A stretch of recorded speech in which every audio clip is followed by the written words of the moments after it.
Listen up, Gotham. This is Batman. Tune into the Bat Fanatic podcast with Sammy Warmhands. And if you don't, I'll be coming for you. Hey everybody, it's the Dark Knight of Rap, Sammy Warmhands, and this is the Bat Fanatic podcast. I am joined by the whole gang today. That's right, Ben and Evan are here. I'd like to shout out our Season 3 sponsor, TNK Comics and Collectibles. You can follow on Instagram for claim sales at the Nando Night. That's what TNK stands for.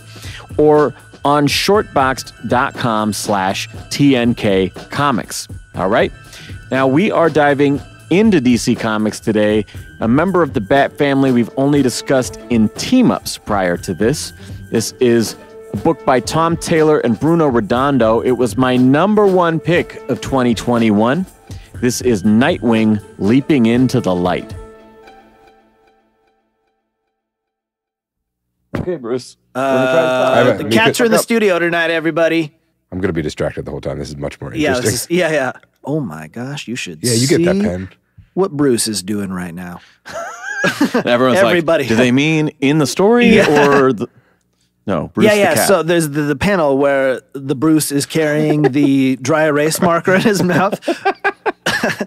6 out of 5. All the way to the top. I was watching The Dark Knight Rises the other day. No. Had you seen that before? Well, I hadn't seen it since I bought the trilogy on 4K. Oh. Which normally I would binge in 3 days, but just this is your first time watching the 4K version. Yeah. Oh my gosh. Which, how was the darkness? You know, let's mention this. I've said before, Ben got me hooked on this. I've been rebuying my movie collection, upgrading. Thanks, Ben. Have you watched the Dark Knight trilogy in 4K? Yeah, I think I did when we did the movies. Have you ever seen Son of a Woman on weed? That's the way to see it, man. It's just whack. I feel like went over 4K them. is like the new iPhone, where you have to... Watch what you say. You have to... Watch the next few words out of where your you have mouth. to like name drop the device or the quality of the thing. Yeah, I have a Panasonic I PDP called him on my 1000. iPhone. Well, Okay. it's no different than saying like, oh, I got the CD or I got the vinyl. If you're listening to it on a totally different format, it's a different thing. And they're remastered I for saw that. it on IMAX. So I really like the way that Interstellar, The Prestige, and other Christopher Nolan movies look. But there'll be times when I'm watching the Batman movies, I'm like, wow, these look so good. And then it'll cut to like an indoor scene. And everything's really like red and orange and oddly I'm just oversaturated or picturing something. what's his face's office when Bane puts his hand on his shoulder. Like, do you feel in charge? Yeah, that room is But, like, pretty stylized. Both Batman Begins and The Dark Knight to a lesser extent, because they do each look better as they go, but I think it's because they use more and more IMAX as they go.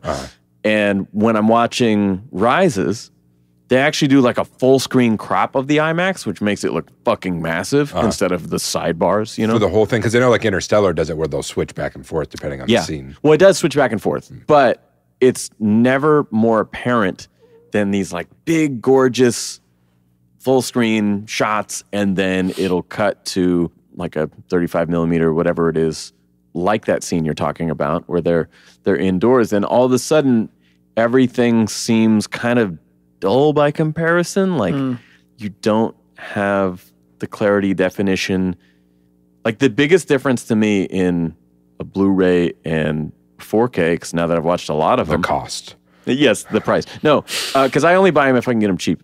But the biggest difference to me is the lighting, the subtlety of the lighting and exposure. Because so often, now that I'm watching Blu-rays, it's like, God, these are all like really blown out. Yeah. Colors are oversaturated. The contrast is super high. So like the highlights on people's foreheads and shit will be disappearing into white, you know?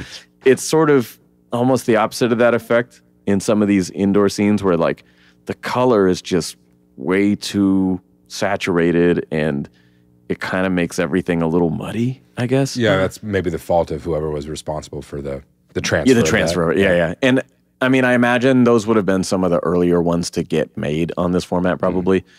But yeah, it was something that I've constantly noticed as I'm rewatching them of like, I never thought this scene looked different or worse. To be fair, you know? with like that movie, he was definitely phoning it in by that point. So What, are you talking about the third one? No, He I really think just wasn't trying. I think the with third anything. one's the best looking one, but because of that, it's really apparent when it's not on that level. You know, Did anybody see Oppenheimer? no, It's not out yet, is it? Is it? I don't think so. I didn't think so. Oh, maybe it's not. Yeah, but I saw it. You have not even you, future man. Oh, yeah. It's actually crazy. a- We win the war. I don't want to spoil He's it a for close you, but- friend of Christopher Nolan. I don't know if you knew that. I He call got him his 4K transfer Chris, yeah. early. Great. You need No, Chris actually, he Nolan. insists on Christopher. It's strange. Yeah, and his brother Jonah. No one. Okay, What? because he co-writes most of his scripts with Jonathan Nolan. Oh, okay. But Jonah like Nolan? I've heard him call him Jonah, Jonah, so I was yeah. like, yeah, you fucking got the C&J. inside track. But apparently, normal people don't know that. What does he mean, normal people? You Full heads know, of hair. guys who come here and be like, yeah, I think I saw that once. I'm like, shit, I've seen it more than once this month. Did you catch the game this weekend? Yeah, the sports event. Yeah. Yeah, the parking was a bitch. When they did full frontal, that blew my mind. Watched Unbearable Weight of Massive Talent last night, and it was Nick Cage? it was very Yeah. enjoyable. I just see all the little clips. Now it's like memes of Nicolas Cage Pedro. in the Yeah, in the yeah. car turning. Oh, is that looking what it's weird, from? and then- Yeah. Yeah, I've Pedro been seeing Pascal, that all like, over. Dude, smiling it's so and- funny. Amber and I found ourselves on an accidental Nicolas Cage kick. We're like, not sure what to watch, and then there's a Nicolas Cage movie, and we're like, okie dokie, and so Yeah. we've watched 4 or 5 recently. Just kind of Face now Off? we're just no, they've all been newer ones like Mandy. I've heard good things about that one, but it looked pretty gnarly, so I It is. avoided It's it. pretty much just like a revenge movie, but it's so like highly stylized that it's very fun to watch. It's just like You don't feel gross. no, it's like 70s rotoscope, but with today's quality or something. So it just has this cool synthy metal soundtrack, and everything is bright colors and crap, and it's really fun to watch. The other one was like Willy's Wonderland. Is that where he goes in like the Chocolate Factory? Rock-afire explosion, like the little place where like a Chuck E. Cheese kind of place? Yeah. There's one, and that was bad, right? No, I like that. Okay. Yeah, I also like that. You know, random Cage movie that I liked was Snake Eyes. I haven't seen that. It was a De Palma directed. That's one of those ones where it's like, oh, you got to watch the details because you're going to miss the. There's like a conspiracy or something like Yeah, that. Or the reason that I watched it is because I think it was a YouTube video or something that was talking about sort of the misconception of him as an actor and how, people kind of think of him as like kind of a corny, hacky kind of guy. But they were like looking at all of his different roles and talking about how he's like one of the great experimental artists of his genre. Sure.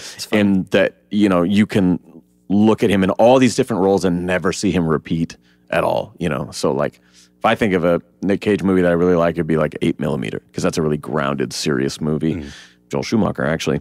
But I remembered seeing something about his performance in Snake Eyes, and they were talking about like, on the surface, you might think, that this is a little bit nutty, and they kind of did this little breakdown of it, and I was just like, I gotta see that. That sounds really interesting, and I was very impressed, and I sort of never looked at him the same again, because I also great. had that sort of like, Are you doing this crap on purpose, or like what in the hell's going on? Well, like you think of him as Face Off and Con Air and like those over the top 90s roles. or in the past 10 years, like many weird straight to video kind of things. Yeah, yeah. Like, did you just need money? Is that what this is? Or- I don't blame you. That's But yeah, I think he just genuinely loves to work and loves to play. Like he's a character actor who got Sort of unintentionally typecast. you're the branded. leading man. now. Yeah. He got branded as a fucking movie star when like that's not like Gary Oldman doesn't. He's one of those cases where like you'll watch an action movie from the past and be like, this person wouldn't be a lead person today. Yes. Like this is clearly born of the 70s or 80s or 90s or something. And I think that he's one of those cases. Like, you were a handsome action man in the past? Yeah. All right. Like Well, I just different times, I guess. I just picked up. Nepo baby. I just upgraded That's a my topical statement. my Pulp Fiction. Topical. And hadn't watched that in many years. And watching. He's one of my favorite guys in Pulp Fiction. A lot of people don't know Nicolas Cage is the gimp. Shut up. He's the waitress in the restaurant. Travolta is what I'm. That's how good he is. What I'm going for is like that is the most unexpected role for him. And in reading the trivia, Bruce Willis only plays the boxer because he got turned down for Vincent. He's like, no, I really want Travolta. He's like, but I've got another part I could give to you, right? And that was great for Bruce Willis, too. It was. yeah. And like, it even said Daniel Day-Lewis wanted the part of Vincent. Tarantino was like, no, I want John Travolta. I'm like, are you fucking mad? But picturing that as Daniel Day-Lewis, like, is wrong. Not to say that he wouldn't have killed the role, but like, it's like too serious of an actor, too dramatic, where like Travolta coming off of a lot of the silly 70s and 80s stuff are more like over the top. That's why he's a good fit for that. I could see that. But yeah, watching it was very interesting because even after not seeing it for a while, I'm like, oh yeah, he is like one of the main. God, that's a weird role for him. And that brought his career back. And then after about 20 minutes, you kind of forget and you're lost in the character. Danny Bonaducci or whatever his character's name was in Grease. Danny Bonaducci. I mean, they do some dancing. The Fonz. All right. We're switching it up this time. We've never talked about, I don't believe, a solo spinoff of the Bat family. So today is Nightwing, Leaping into the Light, 2021. This collects issues 78 through 83, which I don't know why I never said that before, but I feel like I should start mentioning that. Like when we read something that's in continuity of like, oh, by the way, it's this run. Yeah, I do. Sometimes in picking this up, it still says like volume 1, like it's a trade paperback.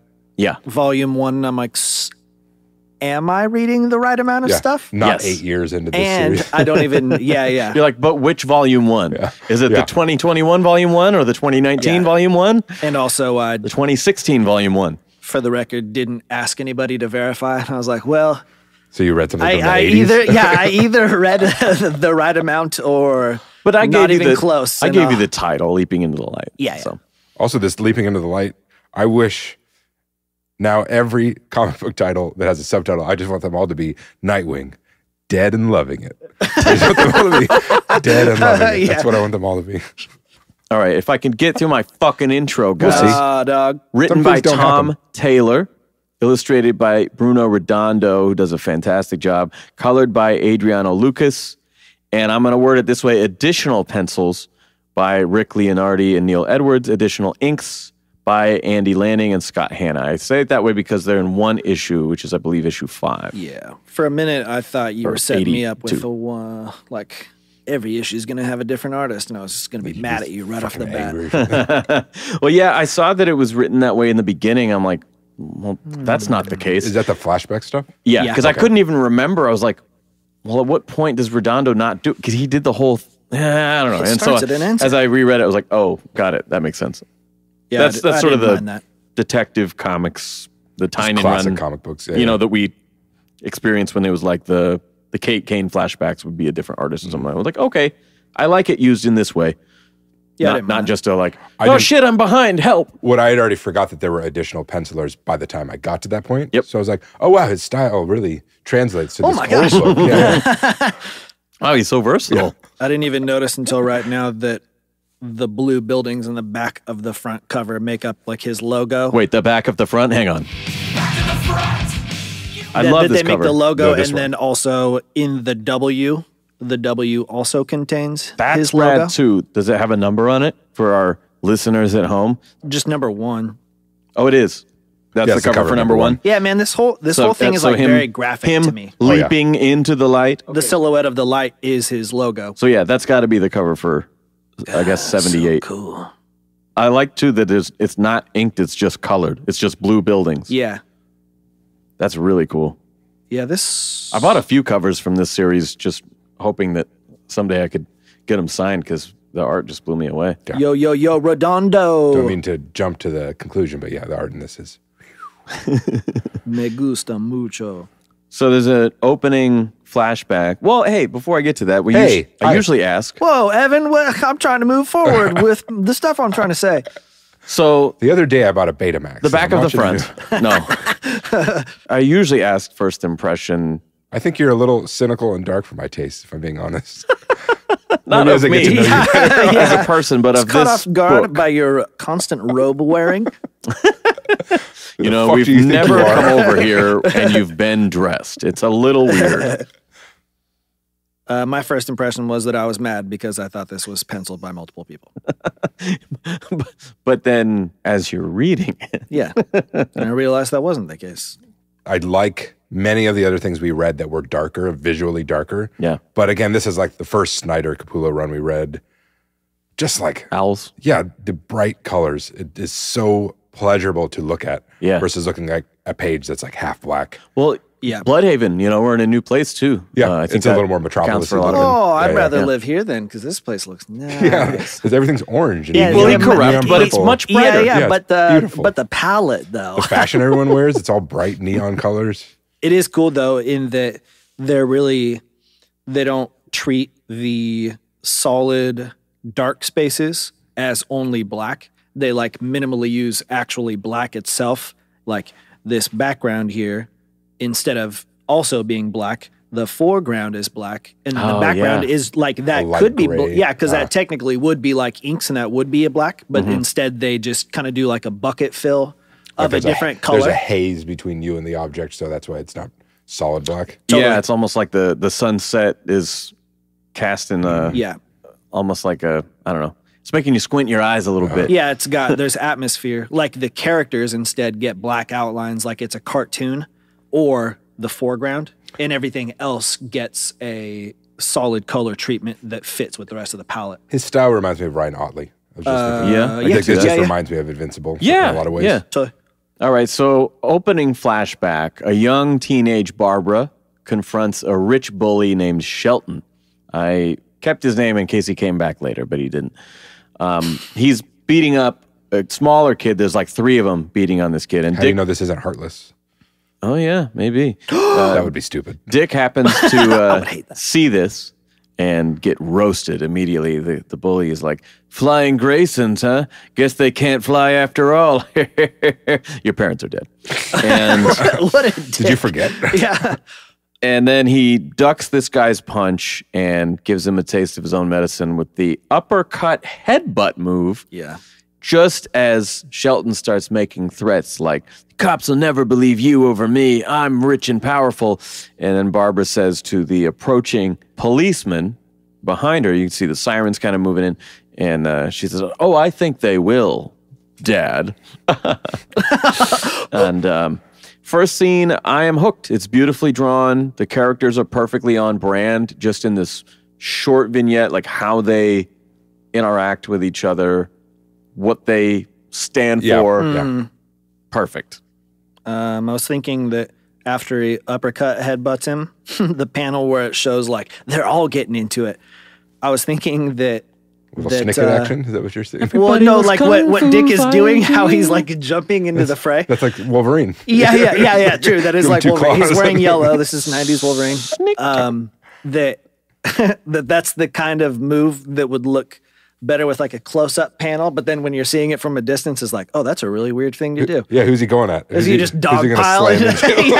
Well, what I thought was interesting is on that head juke move before the uppercut thing, the first panel almost looks like he's leaning into the punch but misses it, but I think he's doing like a side thing. But because it's a profile, it looks like he's just leaning forward into the punch. I think he fully ducked down. He ducked under it.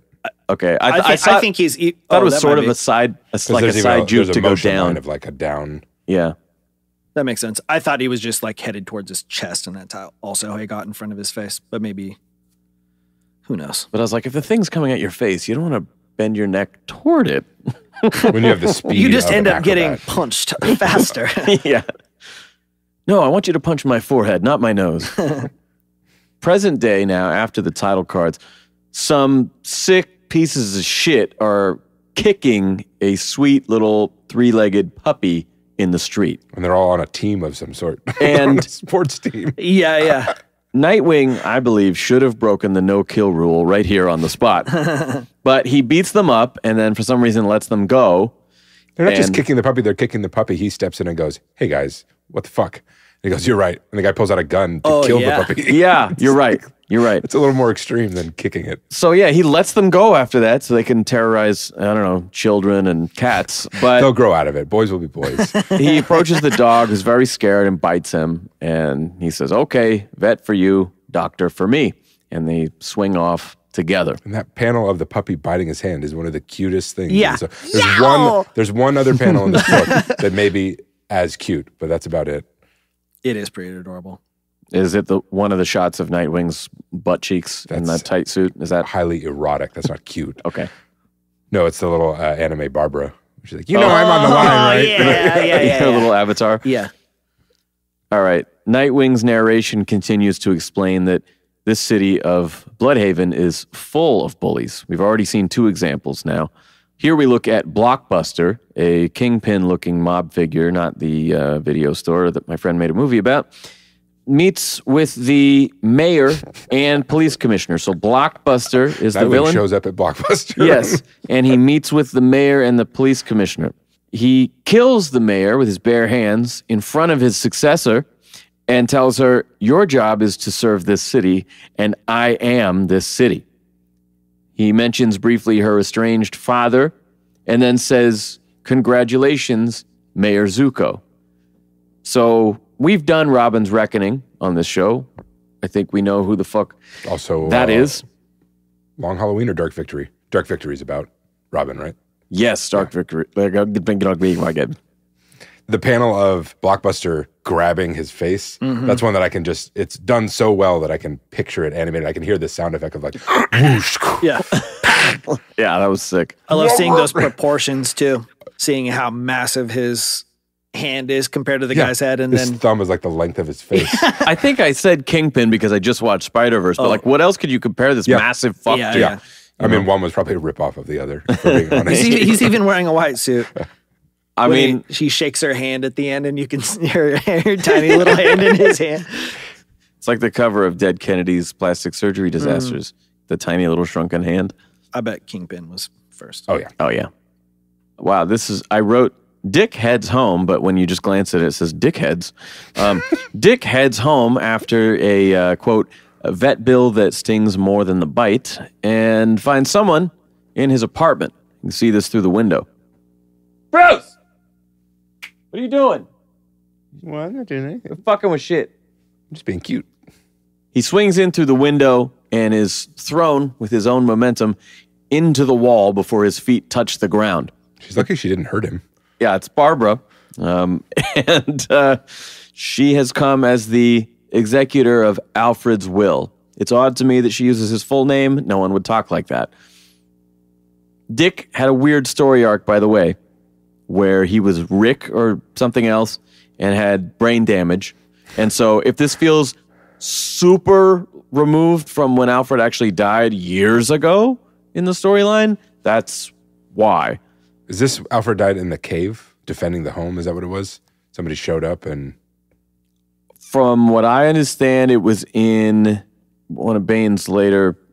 I Am Bane or something. The Tom King one. The Tom King one. Okay, yeah. I did read So that's a while back. Yeah. They're finally addressing it now because he remembered who he was and he's back to being Nightwing again. Well, and a lot of this book feels like an intro story. Yeah. It's like setting the tone, reminding you of the characters, reminding you of why these people are important. Oh, yeah, he was in the Teen Titans, like all that kind of stuff. Yeah. It's like...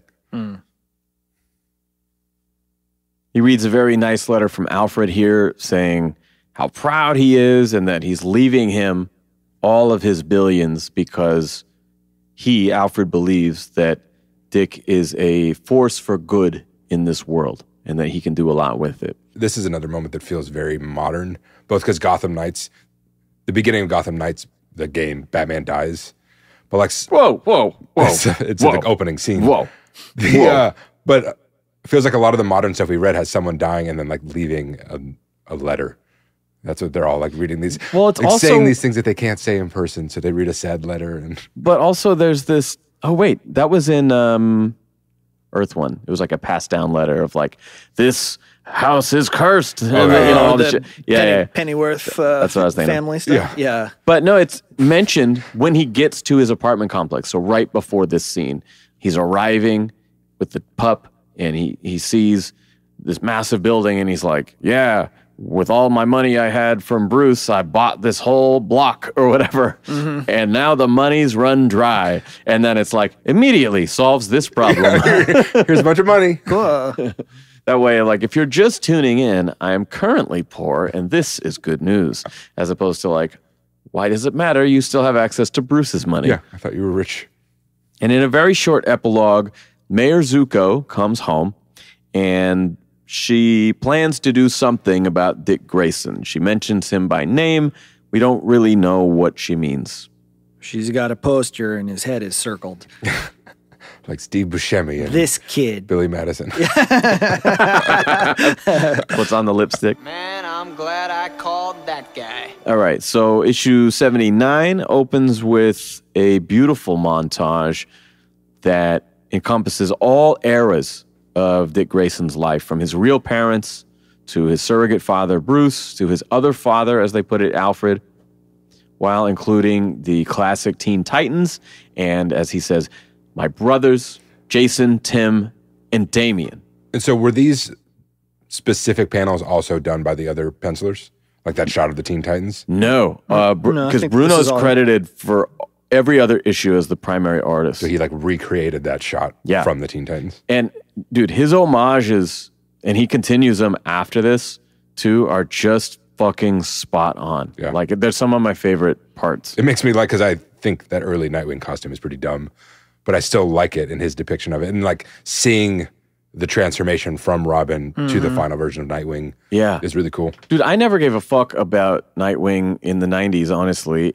And then 80s, I think. he'd pop up here and there in Batfam stuff, and I'm like, oh yeah, I forgot. You know, like I like the way Dick interacts with the other team members. Yeah. Like that, I think that shit's really cool. But this was the first, you know, like when I started buying Robin comics, it was Tim Drake. And so all these years later, I'm finally reading my first solo Dick Grayson book, and I'm like, this fucking rules. Yeah, I think he's badass.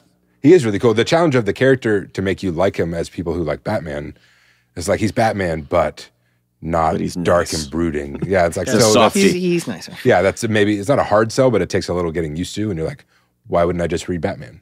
Yeah. 'Cause he's dark and like more of a ninja and brooding about it. Not We like get better villains. wisecracking. Yeah, I liked it for that reason, because I only want to spend so much time in like reading really serious. Like I get tired of, Sure, yeah. like how much of a butthead Batman is. And so reading this was, It's like, I don't want to read another book about Sam.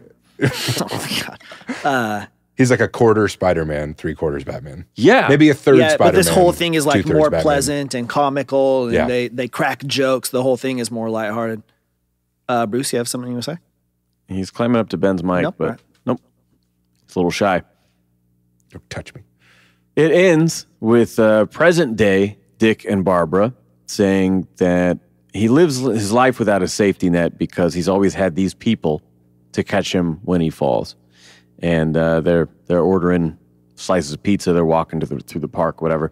I do find it interesting. I bet Evan would have pointed this out.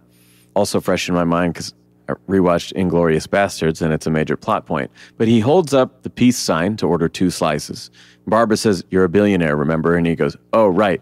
And then he goes to the European, like the thumb and 3 fingers for Bruno 4, Redondo European. which I can't even do with my fucking hand.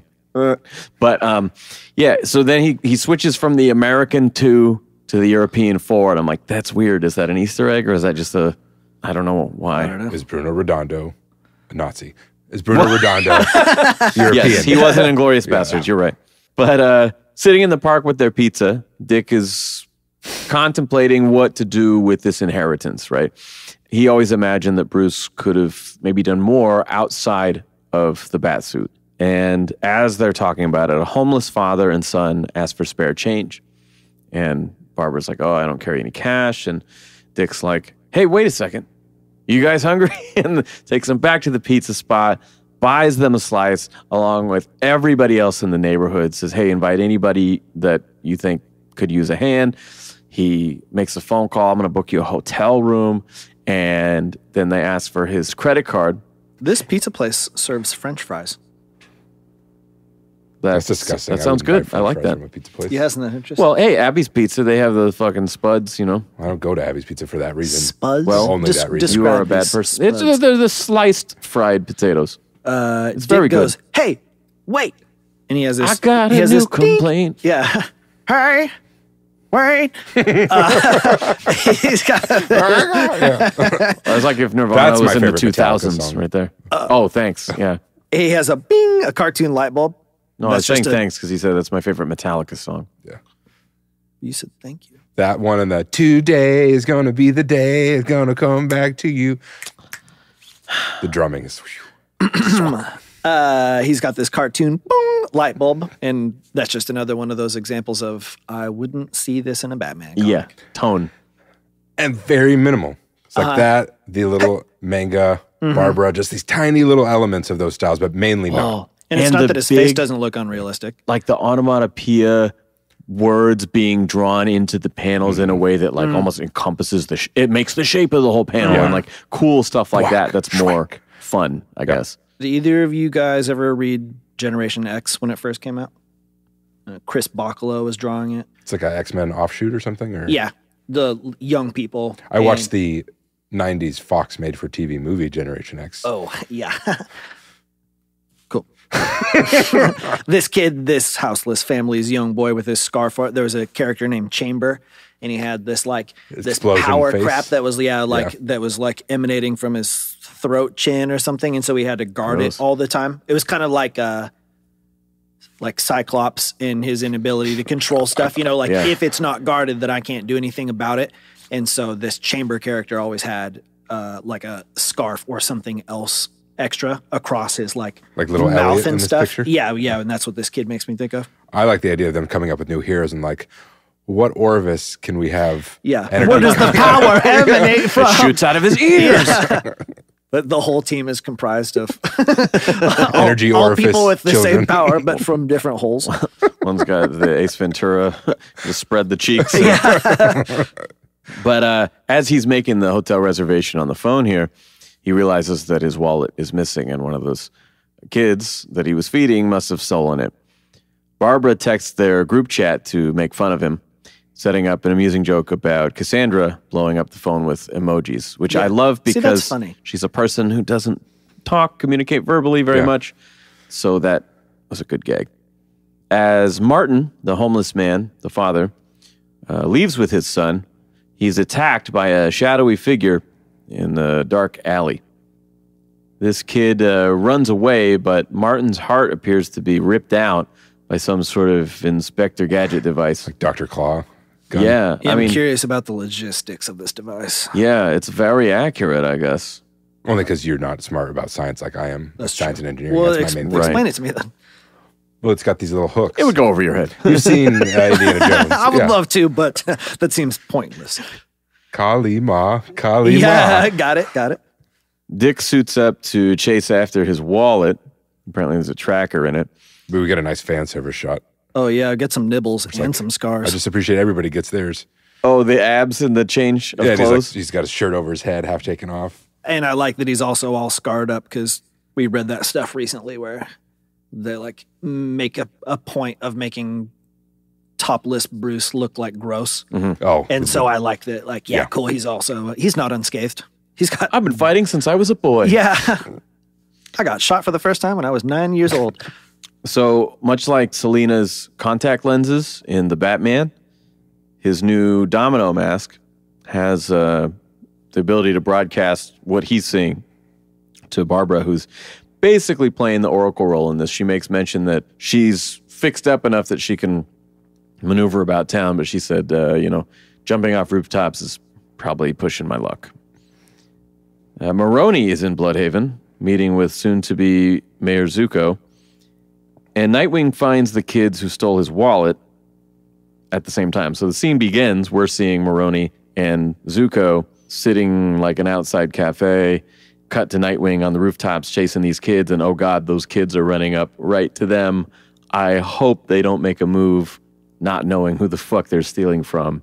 Of course they do, and he has to swoop in when the shooting starts. Well, these 2 pages are a great example of what we see elsewhere in the book of like, so the first page I'm speaking of has 4 panels top to bottom, and it's the same shot but showing motion throughout, showing the progression of a scene. And then the next page is one of those great like human anatomy shots of showing a gymnast those. in action and in motion. Yeah. It's just like really, really fantastic It's cool too that illustrating motion. I like that it's devoid of like directional lines or like speed lines. I mean, it's not rendered to the same degree, and that's the whole point. It's supposed to be like, it shows the distance, he's lighter in the back and he's darker in the front, but also it just doesn't get like the fact that the version of him that's up in the air like doesn't have any abs or anything like that. It's so cool that it's just blank. That's where he was just a moment ago. You didn't catch the full thing. It just gets that like dot fill.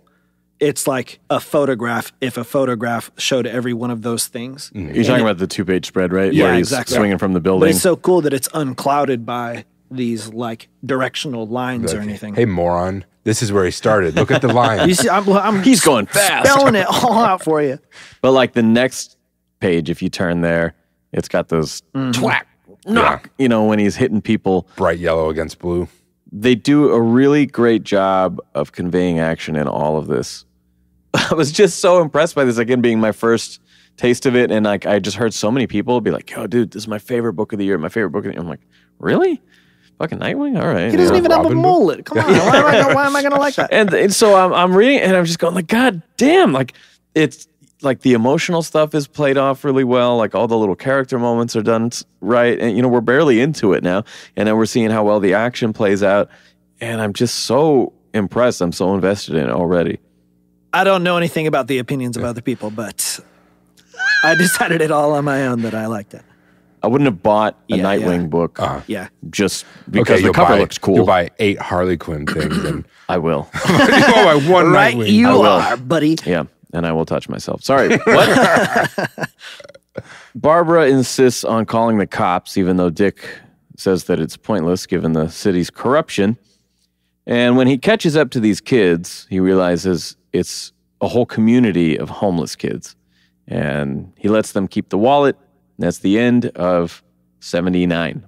Dick just has a cool character versus Batman's strange motivation. Like his childhood was also traumatic, and then like adults adopted him and then turned him into a killing machine and stuff. And like he has reasons to not be sane, but he seems very grounded. Yeah. You know, he still wants to fight this fight, but he seems like a pretty normal person. He seems pretty compassionate. By comparison, yeah. Yeah. Although I think it's interesting, as we see in the flashback of Dick's parents, some of the idea being like he's not a jokester and a quip guy because he's more well-adjusted than Batman. He's that way because that's just the way his parents were, and there's like some fundamental, he's just a smartass. Yeah. It's not like he's better, like he's not mentally better necessarily, it's just that's what he is. I imagine Thomas and Martha Wayne were also very serious, unfunny people. Yeah. Not a lot of jokes in the Wayne house versus him. Yeah, that makes sense. To Evan's point, I think back to, I want to say it was 3 Jokers where they're dealing with Jason Todd's trauma or whatever, and Barbara's saying, "Why did you let him turn into this?" You know, and he was like, "Because I watched you do it. And I thought he would be more like you." Like, I think that Dick and Barbara are good parallels to each other in people who have been involved in this kind of shit their whole lives, and yet they still have this inherent goodness that's not cynical. Totally. The way that Jason and Bruce do. For sure. Yeah. When Barbara came at it just like exercise or something, like, I can do this, I want to do this, I'm plucky. Yeah. Not like, I just secretly want to kill people, but that's too much. So I'll just beat them up.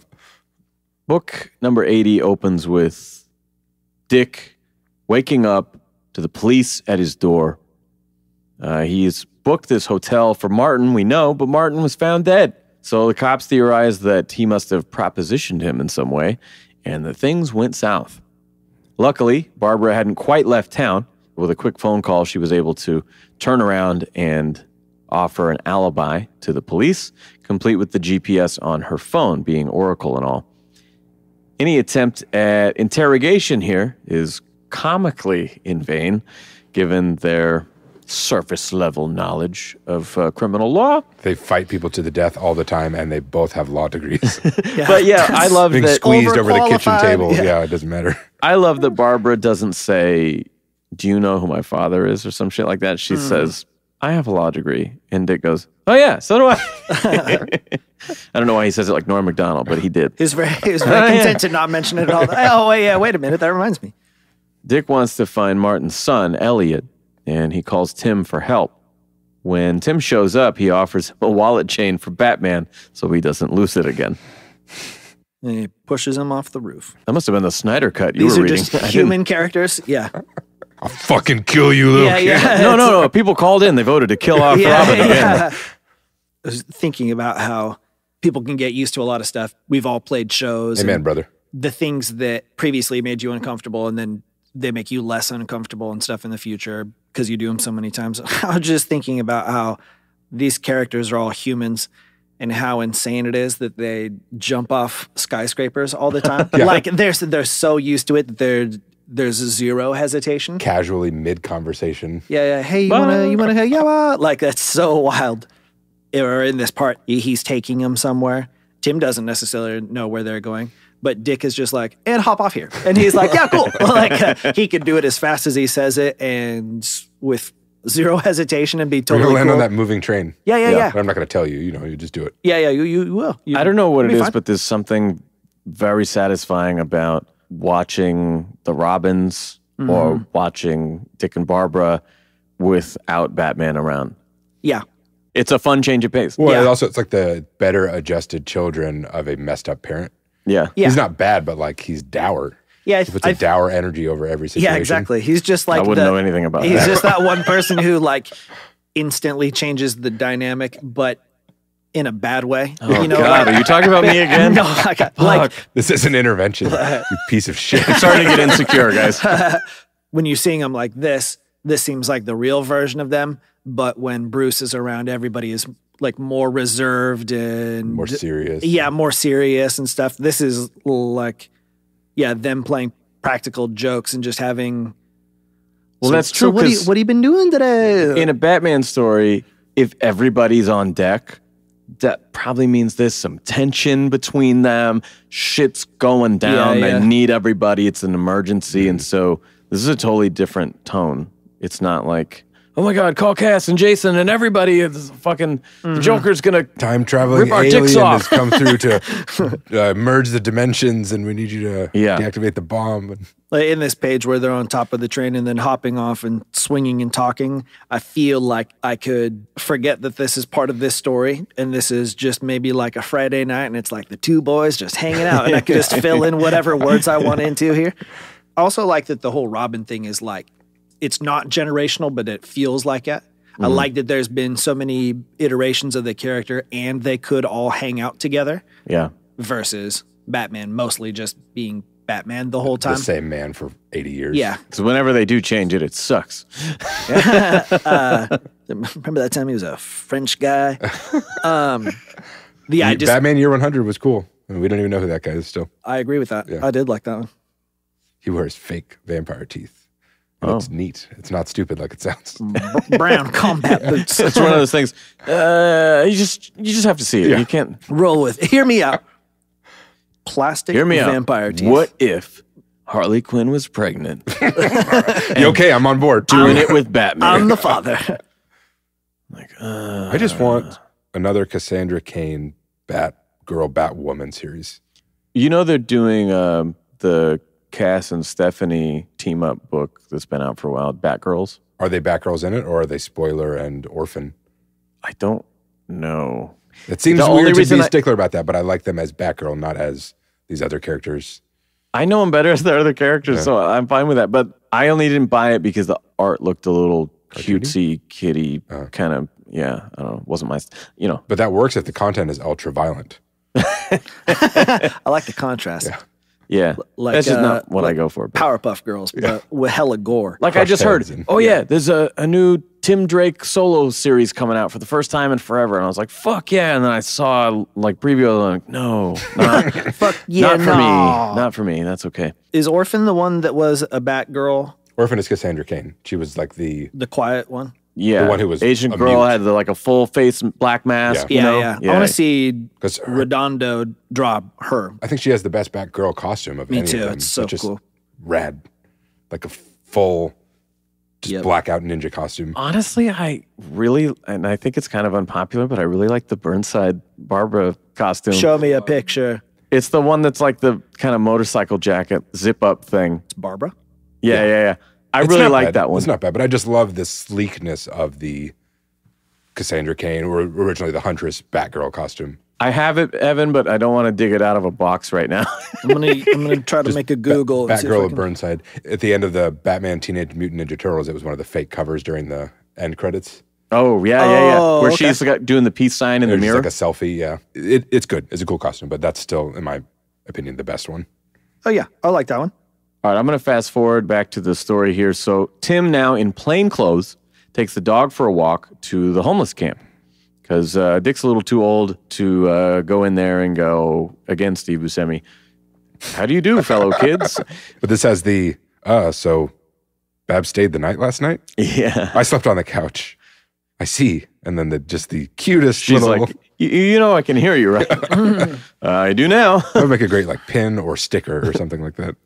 Yeah, that's more like what Batgirls looks like, I think.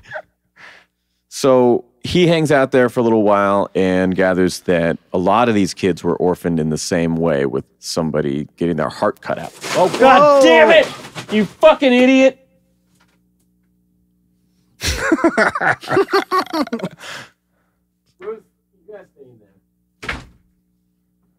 What does that thing even do? It's like a light boxing. Oh, Yeah, that's where I take all those photos in the Of your penis? high contrast white backgrounds. Yes. Wow, where was I in my notes here? So, all these people have had their parents killed by Heartless. right. So they all live in Tent City together. That's Yeah. a lot of people to have their parents murdered by Yeah, that's a lot Man of Who Steals Hearts. Yeah. By Shelton, because we know it's him. Just then, two of Blockbuster's super-powered goons show up. And at this point, I'm like, okay, grain of salt. Blockbuster, and then these two doofuses, just their names and shit They're are so products of goofy their to era. me. They're very yeah, much yeah. products You know, of their era. but- But they're played like But I don't care. assholes. I don't care. Everything else is so good. I don't care. But it's like, at this point, I'm like, But they're not portrayed as if they're cool. yeah. They're portrayed like dorks. Like that's their name and Yeah, that's like their they're costume. ground level goon thugs. Yeah. But they just happen to But they're have a super budget. powered.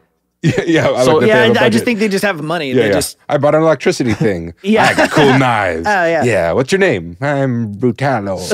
brutal. So Toka and Razor show up there. and, Only not as cool. and they get, and this is going to sound bad, but I don't know how else to put it. They get gloriously tag teamed here by Nightwing and Robin, and it's such a great action scene That doesn't sound bad at all. where Dick conjoins the batons. He screws them together, Tonfa. tosses it or to. his Cali sticks? They look like Buddy Rich 5Bs to me. Yeah, he's a drummer. You're right. But no, he attaches them together to one long staff and tosses it to Tim, and I'm like, fuck. And again, same thing. No communication. They're just on the same Yeah, page yeah. immediately. Yeah. Oh, And it's so I good. love how many he does it at least 3 times where he does this like quad yellow border Okay. panel that's like IKEA Or like a instructions. It's airplane like, safety, like buckle the belt. yeah, it's a Remove yeah, the yeah, overhead totally. mask. But just like the play-by-play of every part of it. Like there's the one in the earlier where he's got the puppy, and it like shows how he's using his cable thing to take off with the puppy. And I think we haven't seen it yet, but there's the other one when he opens the window with like his laser Yeah. staff. It's like the same thing, like Yeah, nice little yeah, yeah. rotational red arrow Yep. to show you what's going on. That's so funny. This would be a good time for us to shout out Adriano Lucas on the coloring. Yeah. Colors make this book. I can imagine what the stuff would look like without the colors, but I was just so bummed that I was going to have to spend time with you, and reading this bright, colorful book brought me out of it. yeah, like I was just loathing the thought of spending time together. Well, I'm Leaving glad this the- could be leaving the home. a gel cap to your jagged little pill there. In the end, Nightwing declares that these kids are now under his protection. And as he turns around, the camp is on fire. Now, they're trying to evacuate people as the arsonist makes himself known, and it is Heartless. A little bit of a Hush vibe. Yeah, With the trench coat sure. and the masked face. And This- and also a little like Cobra Commander, maybe. Yeah, Or yeah. Metallo, who's the guy who had the metal head. I think that's Metallo, or not Metallo, something. Metallo's It's the other guy. Oh, the other guy. is this guy. And then there's the guy with the popped collar and metal face. Oh yeah, he is. Yeah, Yeah. Chrome Dome. Why can't I? Optimus Prime. Metallo's the guy from Superman. Yeah, yeah, Oh, okay. Kryptonite Heart. yeah. I don't And that's know who not you're in the talking G.I. about. Joe universe? That's, This last page, Heartless, where forearm It's like stylized. forearm and drumstick in the foreground, and then The only thing it's that's like weird so here, solid and so graphic. no one has said his name, and he knows his name. Yeah, I didn't like He that either. acted like he was surprised that someone cut his heart out, and then like, oh, there's more people this happened to. It's like when someone just learns something, and you're with them when they learn it, and then later that day, you guys are at a party or something, and they're like teaching. So, oh yeah, you don't know about this? Fuck. Yeah. Everybody knows about this. Fucking idiot. It made me think he was another guy who's been around forever, and I just didn't know. Like, no. I don't know. Yeah. I don't know the Bloodhaven corner of DC. It almost would have been Long better enough if it to was make like 6 dozen orphans. To be fair, maybe some of them were like really fundamentalist Christians. You know, they're like 7 kids per home or something. Yeah, it could just be 5 guys. okay, 5 yeah, guys with 18 women. That's all these one. street kids. One. It's not one kid, one parent. It's actually a commune, is what happened. It would have worked better if leading into it, he's like, yeah, I know, it was him, Heartless.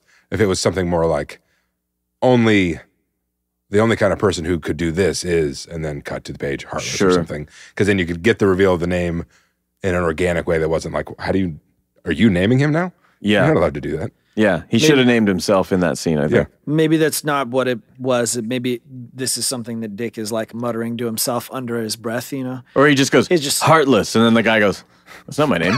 Yeah. My name's Baron von Riekenrocker. My name's Ben. Yeah, maybe this is the equivalent of he's just to himself saying like, "What a dick." God, asshole. What? I mean, there's can't no hear way you that over he, the flames. Yeah, That's exactly. very loud. This is like a very anime thing, anyways. Like, there's no way that he can hear him. It's hot. We can't stand this close to fire. You see this blazing inferno? I'm going to write some goons into my next Batman story, and it'll be Evan Polanski and Ben Vaught. Those are better names. Yeah. Damn. Better than your actual names? Yeah, I think so. Our parents goofed. All right, so number 81 opens with Melinda Zuko, as she's publicly sworn in as Danny mayor. Zuko. That's his name in There you Greece. go. Daniel. Before the commissioner escorts her to a backroom ceremony with Blockbuster Maroney and plenty of other Bloodhaven mob. I love that they're in the same place. Just right next door. They got the banquet room, but do you think you could fit us into the Regency? Yeah. What about the janitor's closet? Meanwhile, Robin takes the kids to safety and away from the fire. Nightwing fights Heartless and learns that he's untrained but very powerful. That he carries a fire extinguisher. There'd be a great $400 action statue of Heartless with a fire extinguisher. Weird gun thing and fire extinguisher. I love that, though, him saying in the fight of like, you get a moment of like, oh, man, is he in trouble? Because it looks like that really hurt. And then he's like, actually, this guy kind of sucks. Yeah. This guy's lame. Yeah, he's just got a suit. Yeah, quickly he's sort of fucking with him, and he's like, do you always talk during battle? And he's like, when a guy's this lame, you know. Like, when it's clear that he's lost, though, Heartless detonates a bomb, saying that Nightwing's weakness, ironically, I'm sure, is his heart. And he knew those kids would be fleeing toward the pier, so he blows up the pier. Now, stranded on this burning pier, because they blew up the side that was connected to land, Robin calls for help. Barbara puts in a distress signal, a beat of tension, and then an emotional release when they get flooded with calls from these nearby ships, and the harbor just fills with the growing images as they come closer into proximity of all of these people who've come to rescue the kids. Not something you get maybe outside of Batman the Animated Series. Something. It's a very nice moment. Uplifting moment where that might be Sort of the opposite of the Joker fairy thing, you know? Yeah. the whole point is that everyone sucks. It's not just that they don't do the murder, but it's that they actually proactively help. And where this would be something that even in a Batman story could be there, but it would be like the final climax. Yeah. Because that would be the real thing. It's like, yeah, but at the end they came Humanity together. Not like a prevails. middle Yeah. of the thing like, oh yeah, the city's not that bad. Yeah. Not as bad. Yo, where is Bloodhaven? It's in Kansas also. Totally. It's right by New Orleans in the is it Midwest. close to Gotham, Kansas? It's like across the river or something like that. Oh, okay. I wouldn't believe anything he says about They are near I each believe other. DC everything geography. that he says. Thank you. You've made the right choice in I life. meant specifically about geography in DC. They're not far from each other. I know that. It's like the taint and the balls. They're just right there. Yeah. Just a hop, skip, and a jump. Bloodhaven is a perineum. Butthaven. All right, number 82. Dick wakes up in his apartment having suffered a concussion. Tim nicknamed the dog Bitewing, a.k.a. Haley, and Barbara breaks the news about the new mayor, saying that Zuko was sworn in. Check this out. Zuko. Shares what dirt she could dig up, which isn't a lot, but it isn't good. She may have been estranged from her murderous father, but she was raised by Maroni. And this sort of deflates Dick's hope for revitalizing Bloodhaven from the inside. Because that was sort of his plan, was to kind of work within the system and not necessarily address the corruption, but address the root causes of all of this crime and poverty, you know? Mm-hmm. Violating Barbara's order to stay in bed, he sneaks out. In that scene we just had, to counter your true thoughts about the deep issues, I just want to point out Barbara Gordon looks fantastic. This design of her and realization of her is excellent. Just a very, very pretty lady. But on top of that he gave her the Batman slapping Robin meme shirt. Yeah. And Easter egg list. Yeah, sure. drew it from different angles for each shot. Yeah. I really like that. I had in my Easter eggs that shot, as well as when he's being interrogated by the police in his apartment earlier. Yeah, it's weird. It's actually only in these apartment scenes. Another T-shirt Easter egg. He's wearing a Black Canary Band shirt. I think all of my notes on this are only Easter eggs. T-shirt related. It's on brand. Yeah. It's just they're all Easter eggs. It's a cool version of the shirt though, because it matches the coloring of the book of like neon gradient overlay over the image. Also, no actual black. I just love the character designs. Period. Like they're all great on the same page that you're pointing out that shirt. Look at the shot of Dick that's on the lower left of that page where he's got the bandage on his forehead and he's just sort of looking slightly off camera. Where he's saying Bitewing? Does that no, where he says, I'm going to go pay Melinda Zuko a visit. Maybe we're talking about a different page, but it's in that same scene. Okay. It's in that same scene. Yeah. And it is so striking, like the shape of his jaw, the determination in his eyes. He looks like Bruce, but not. And I love it. Yeah, it's another one of those where he looks like a distinct, unique person. He doesn't look like, man, all men look like this in my universe, and all women look like this. Like he looks like a specific person. But like, it's a thing that must be really hard to do, that you take this guy who we've talked about his sort of boyish charm and this other energy that he has, and in this moment, he's channeling Bruce, and so he's on model for himself, and yet giving you that other side of himself that very much pulls Batman back to the front of his face. Like, I don't know. I'm just very impressed by these little things that show a depth of personality without changing the design necessarily. I don't know how you do something like that. I think it's a sweet combination, too, of some people really pursue reality when drawing comics. Yeah. Like, highly detailed. You know, it's not a painting. It has, like, far more detail. And this person has, like, just, like, a really good balance of creating cartoon figures that still include some, like, just the right amount of detail to make them look more realistic. Yeah. And bouncing back and forth, like some shots that are very kind of abstract and formless, and then close-ups that really look like a detailed picture of a person. Totally. Yeah, dude, like if you cut to the next hero faces. Cut to the next page, at the bottom it shows him diving out the window. And it's that sort of pink hue of the sunset. Yeah. And look at the detail in the background. Again, nothing is inked. It's all got this sort of haze, this color wash, and then just these tiny little details of the lights. Yeah. And yet it's so detailed. You know exactly what you're seeing, but there's so little there. It's a good marriage of the modern detailed DC look with that sort of cartoon style. Yeah, you know? Like it's not Bruce Timm simple. It reminds me of a more appealing to look at version of the city in whatever that most recent Batman cartoon we watched. The WB one. The Batman. The Batman, yeah. Yeah. I could see that. Going along with the whole, like, it's not black all the time, only in specific places thing. That same panel, Sam, where he's saying that he's going to go only visit. allow blacks in specific places? He's going to go visit Zuko. Did you hear what he said? I did hear what he said. Dick has some lines on his face, but all those lines are like a darker flesh tone.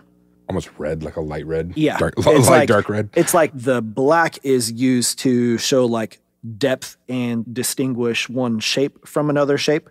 Like, this is my head because my chin has a black line underneath it. And this is the top of my pecs. And so it creates a little bit of depth.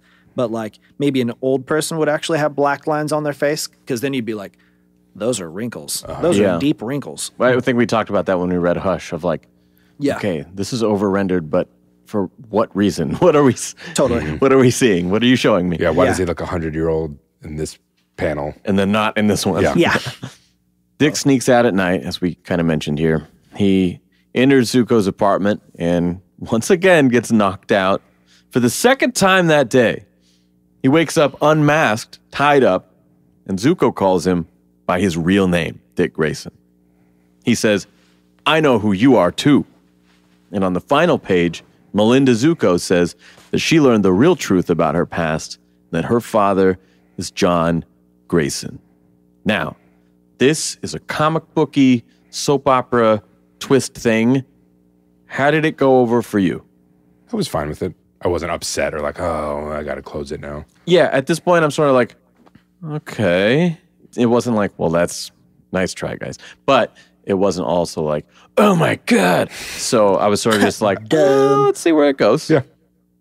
It is cool though. It fits with the tone in that you can then see the possibility of collaboration. She's his Jim Gordon kind of. Yeah, like you're my person on the inside that can actually help, and the whole thing is supposed to be positive and uplifting.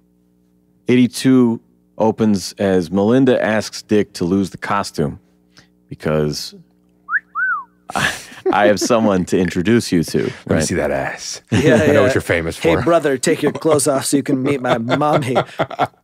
So yes, I want you to meet my mom. Can you Mommy. tell me, is it Mei Lee or is it Mai Lee? I think it's Mei Lee. Mei Lee, that's how, okay. MEI is May. All right, so her mom, Mei Lee, is upstairs, and in a lengthy flashback issue with different artists, we see Mei Lee intimidated by Tony Zuko, sort of forced to be with him.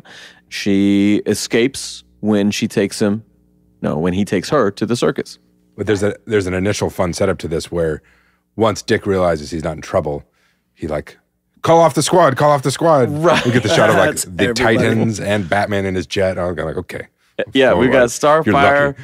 Cyborg, what's her Raven, name? Donna Troy or whatever. yeah. Beast Boy. There's a shitload of motherfuckers are all flying in. We got Batman flying in.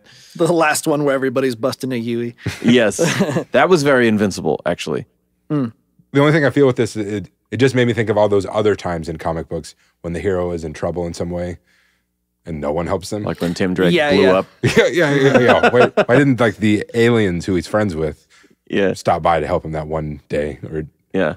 You're like, so it's this easy every time? they're just right there, ready to go. They must have been pretty available.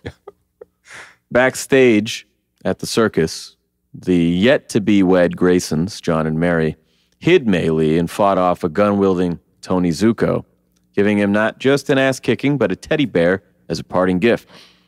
And antagonizing him the entire time with that smart-ass, quippy, picking at you He's kind like, of jokes. you fuckers stop bouncing around. He's like, okay, we're flat-footed now, still kicking your ass, you know? I like that you think that the circus master or whatever is just being kind of like this mediator, or that, you know, like you have those bosses at Target that they're not actually like backing you up. They're just backing up the business. You know? Yeah. And so you kind of think Diffuse the that, situation, but I'm not on your side. yeah, totally. Like, no, I'm just trying to get this belligerent person out of here. Not that I care anything about you, peasant. Then he's like, but she is in your trailer, right? Yeah. Good man. Yeah. I just think that's nice because it could be the opposite, but they're actually on the same page. I mean, they explain in a minute where it's like Dick's parents weren't together at this point. They're there. Yeah. And I was like, well, they're not going to betray him as a philanderer or cheater. Yeah, so like, right? Are they going to do some kind of interesting, like, open relationship kind of thing? Yeah. We had the three of us were together The for 4 three-way. years. It was the best 4 years of our life. And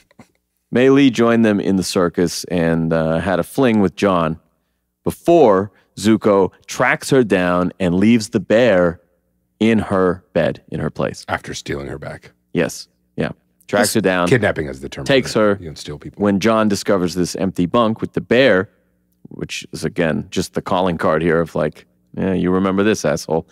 I'm Teddy Bear Man. Which I love. You know that I robbed the bank. I love that he kept it all that time, because when he was walking away after they'd given it to him, there's a shot of him being handed the bear, and then there's a shot of him facing the camera walking away, and he's holding it by like its bottom, like at one of its feet or something.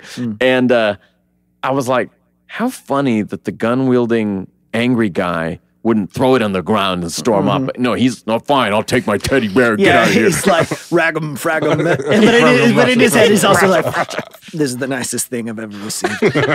No one ever gives me a present. What a sweet guy. So John discovers this empty bunk with the teddy bear and then gets sucker punched by Zuko, I think. Or is it one of his goons? He pistol He whips gets him. bonked from the backside. Tony Zuko pistol whips him and then crushes his hand. Yeah, Thud, stomps crunch. on his hand to break it. Really nice guy. So a little ways down the road. treats the circus folk like that. So Mei Li is with Zuko, giving birth to Melinda, but never speaking of her true father. Sort of says, look, we all knew what was probably the case, but we never spoke of it.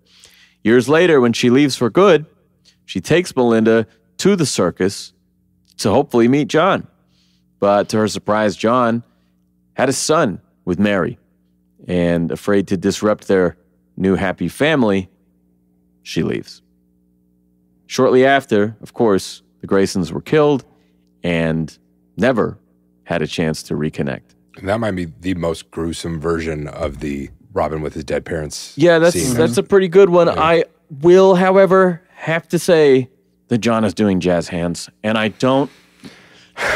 Neither of. If you knew anything about dead people, you know I'm just they saying, do jazz hands. I know they know a lot about anatomy when they draw. Sets in. But out of the 4 arms that are laying there on the ground, I feel like just one of them should be over a torso. It's odd to me that they're both like posed like mannequins laid down on the ground.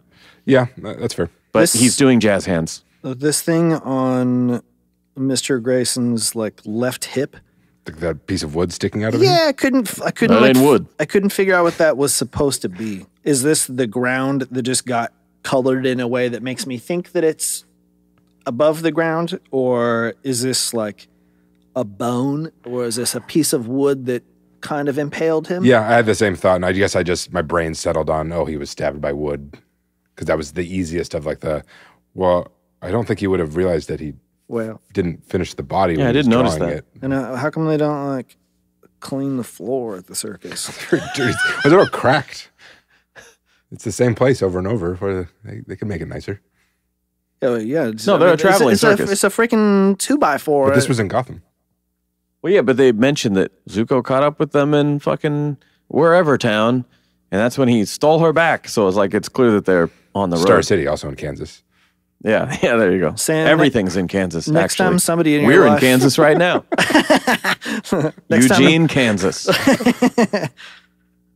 Next time somebody in your life has a child, I need you to channel the energy of this man. What does he say? Just look how freaking pumped he is. The guy doing like a fist pump? There's far right bald guy. He's that's what I mean. Yeah, he is elated. Yeah, he's pumped. Yeah. Cigars. Yeah, I had Beauty of life, the miracle of life. Isn't it all so I love special? crying on this. I had the awkward conversation yesterday when I was invited to a 1-year-old's birthday party and had to be like, I'm sorry, but just kids make me uncomfortable. I don't want to do that. I'm glad to be asked, but no. You know, what you could have done if you were not a piece of shit is say, I don't want to go, but here's a fun, little kid appropriate Batman toy. On brand, shows a little bit of consideration. You still don't have to go there. You still don't have to see anyone.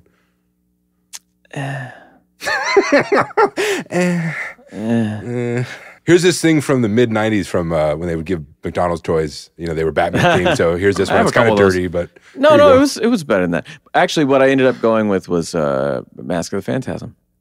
Yeah. Also, that's like a parent's life right there.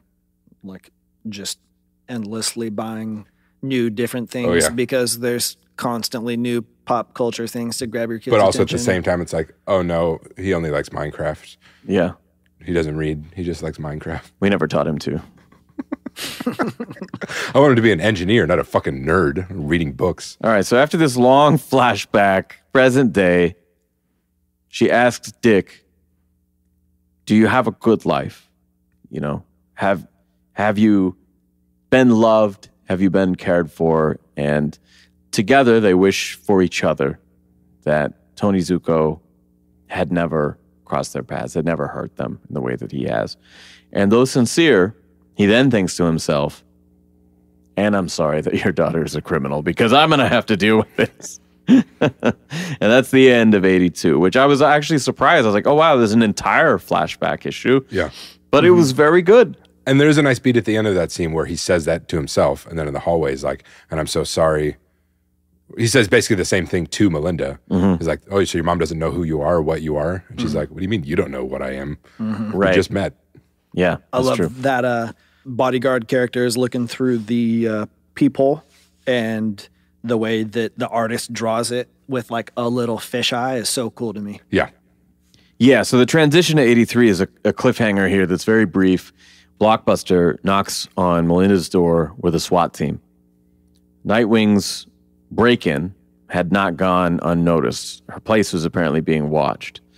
And Melinda says, look, my file's redacted because I helped take down these mobsters from the inside, and that's what I'm trying to do again. Like, I need you to fucking trust me. She basically says, hey, if I'm going to do this again, and you're Nightwing, you're our protector guy? Like, holy shit. Like, I've been trying to find you just as my brother. Like, we can work together. And so he's like, all right, well, let's stage it as a break-in. I'm going to tie you guys up and bail. I don't know who the other girl is, assistant, bodyguard. Just her bodyguard, Audrey. And I did want to say I like because it's the setup from before where he talks about Heartless just being enhanced, but not being that good at fighting or anything. Yeah. And then when he encounters her for the first time, he's like, this person actually is really good. Maybe not a metahuman, but like she's actually good at fighting. Yeah, she's good at doing this. It's nice anyway, but it's nice in contrast to hearing him just talk about how much somebody else sucked. Because then it gives it a little more weight when he's like, but this person knows what they're doing. Yeah. But this bitch knocked me out. If you read the original Teen Titans issue 14, you'd see Audrey was the Big Barda's Shut up. ward. Ward. Blockbuster crashes through the window in a panel that looks straight out of Dark Knight Returns, confronting Nightwing on the roof. Mr. Miracle? Mr. Miracle. Mr. Miracle. Scott Miracle, I think. That's not a joke. I think Senor. I think his name is Scott. It's Senor Miracle. Sounds like a joke. Yes. One of those things Miracle. I said, if you combine Scott two of those Miracle. words, that was the right character name. What if you were the big guy that forgot you were the big guy and you tried to jump down to a lower rooftop and then you just went right through the roof? This has a little bit of the Dark Knight. Let her go. Very poor choice of words. Basically saying, look, you don't want to fight me up here. Even for you, this is quite a fall. And Blockbuster says, you're right. And then just pulls out his fucking walkie-talkie and tells the police copter to shoot him down. What I liked about that is in the one where he's got it up to his head, you're right, fire. I was like, ha ha. He should have had like a cell phone from the 80s just to fit his hands, you know? Like, oh, big yeah, block. yeah. Like, that must be hard. They don't make big cell phones just because you have big hands. And then 2 panels before that, the center one where he's punching and Dick is jumping. Yeah, he's almost like pinky up, pinching it between his 2 fingers. Yeah. It's so Can cute. you Thumb and imagine that poor forefingers. guy jerking off? Yeah. Oh, man. Ah! No, he might have a proportionally sized wang. Yeah, You don't know. maybe he has a monster dong. Now, to make sure that no one in the building catches a stray bullet, Nightwing runs toward the gunfire, and he pulls an amazing trapeze move here where Yes, it's he shoots, like he grapnel hooks into the vests of the guys that are shooting at him, the 2 guys in the helicopter. And then he swings underneath and around, re-entering the opposite side and kicking the guys in the back. Turns out there's 4 guys in there. Yes. And in the same motion, he wraps those guys in the fucking The second 2 guys. ropes. Yeah. So he kicks out the first 2 guys from the back. It's already attached to them, right? The ropes are. And then, much like Dark Knight, when he kicks all those cops off of the skyscraper at the end. He wraps these two guys in it as well, and all four of them are dangling from the helicopter. And the pilot barely has time to turn around and see him, and all the guys are already taken down. And he's like, "Just tie me up, like just arrest me, whatever." I wonder if as they're flying through the city, it's like the Office desktop, like metal balls. They're clanging yeah, head to they head like while doom being off severely each other. concussed. I was very impressed by the simplicity, efficacy, just everything about this scene. Also character appropriate. Yeah. Yeah, it's freaking awesome. It almost like Under the Red Hood when they're chasing Jason, and it's just like so easy for like nobody cuts my line. You know, just like they're so good at what they do that to watch them in these insane situations where a helicopter is machine gunning you and you jump off a rooftop At it. like Yeah. just catching it and climbing into it would be impressive enough. But they're like, no, you don't make this crazy. And then they have like 3 of those. Like, okay, but you know what make it even crazier? He ties the other guys on too. And that they probably can't have trained for every one of these scenarios. So that's how good they are to be able to, on the spot, Improvise. Yeah. improvise and just come up with like a cockamamie thing that's totally going to work out and they've never done before. Well, they talk about it in another way. Alfred had said, like, you have a great mind. You're a brilliant problem solver. Great body. Right? Get that ass. Great mind. You have a great perfect mind. body. But I like that if they've established that a couple of times already in this story, that he's a great problem solver and a very unique way of thinking about things, that you also attach that to the physical prowess. And so when he's in these situations, you're watching him adapt in real time and come up with this shit that's just like, it makes you laugh. It's so good, you know? I also give the creators of these characters and all the people who've worked on them over the years great credit for being able to give Batman, Batgirl, all of the Robins, all of them are like geniuses in some way, but each of them feel distinctly different. Yeah. Like Nightwing's not like a math genius like I assume Barbara is, or like the ultra detective that Tim Drake might is. be, Yeah. yeah. And whatever Jason is, maybe he's just like a supreme tactician, more like just the fighting. And the whatever combat. he is, Yeah. just a dick. Scrappy. I mean, he's like scrappy, like a resourceful. You know, he stole the wheels off the Batmobile. Like he just will do whatever it takes to get it done. He's good at budgeting. Yeah. Resource management. Very thrifty. I just like that. That's nice because it would be really easy for them all to just be like geniuses. Yeah. Just like, oh yeah, man, they're all like Sherlock Holmes. It's crazy. Sherlock Holmes and a ninja mixed together. Yeah. Someone should do a Bat family on Jeopardy or something, competing against each other for charity. Barbara would win. Yeah, seriously. I like to see Cass. She hit the buzzer and then Nothing. Draw a picture on the screen. This panel when he gets back to the apartment and just instantly biffs it through the door. I'm okay. You're on the floor. I'm okay on the floor. Yeah. Yeah. And when he wakes up 2 days later, Tim has been patrolling in his absence, no signs of Heartless. And so Dick decides to work on his plan for the inheritance. He consults with Leslie Tompkins and the Teen Titans. They're just the Titans, God. Sorry, I don't know these fuckers. And Lucius Fox and even Superman. There's a great line here about Batman being very persuasive and judgmental, that he didn't want to come to him. Clark asked him this, I guess, like, why'd you come to me and not him? Also, the nice reminder that I forgot or didn't even know that Superman is the one who gave him the name. Yeah, I Another didn't know great, that. like, this is an introduction to the character. So he's been around, but if you haven't read anything with him or you don't know much about him, like, here's a great primer, all the things you need to know, what makes him special, his backstory, every costume he's ever worn. Like, Yeah, you get that in this. It seems like they really, really know and love the character and want that to translate to the new reader. I'm trying to catch you up really fast, but not in a way that feels forced. Yeah.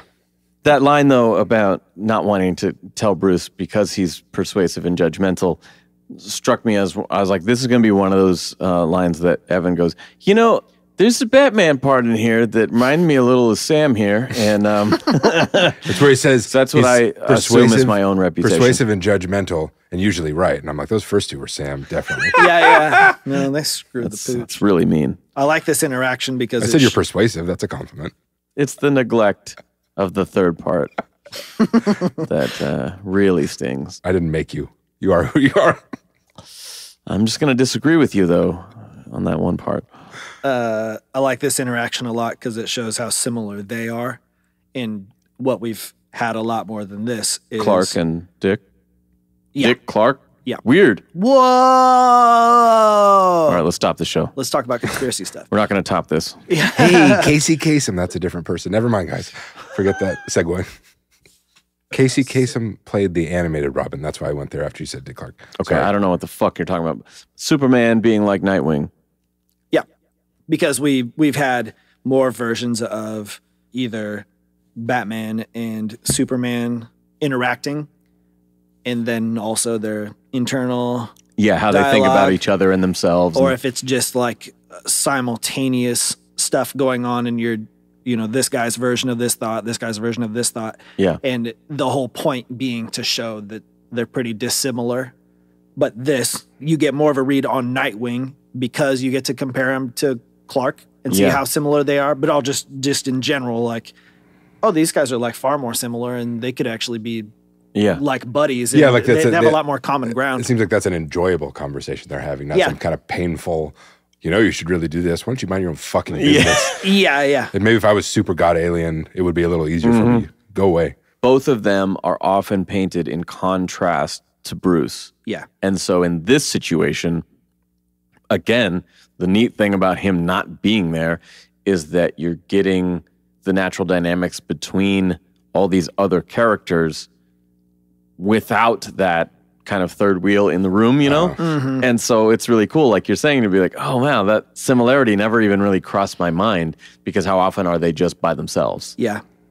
And also, like, any reminder that shows how perceptive Superman is, as opposed to just some faux reporter, Goku. muscle man. Yeah, not dumb, but not smart. But I like when he's written in a way that shows him as being like analytical, and because he actually, Sensitive and he's an perceptive. alien that looks like a human. His whole thing is actually like humans, but not like in a me human, you also human, in a like he's an outside observer, Yeah. like Like a scientist. I wish I he's- was a real yeah, person. he's- yeah, Oh, he wish I was a real boy. boy.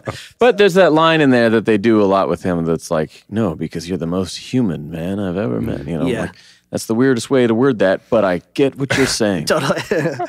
And the fact that he's perceptive, he knows Dick and he knows Bruce. Yeah. And so he's like, he seems very fatherly in this part too, where he's like, hey, did you call Bruce? And he's like, no, man, I just wasn't, Yeah. I didn't really want to. He's kind of a dick sometimes. And he was like, yeah, I totally get that. And I don't know, because I haven't followed the John Kent stuff, but I think they're setting it up with this, where him going like, oh yeah, and by the way, I'm going to be taken off for a bit. Keep an eye on my kid. I think you'd be a good influence on him. Who's John, like Superboy? Yeah.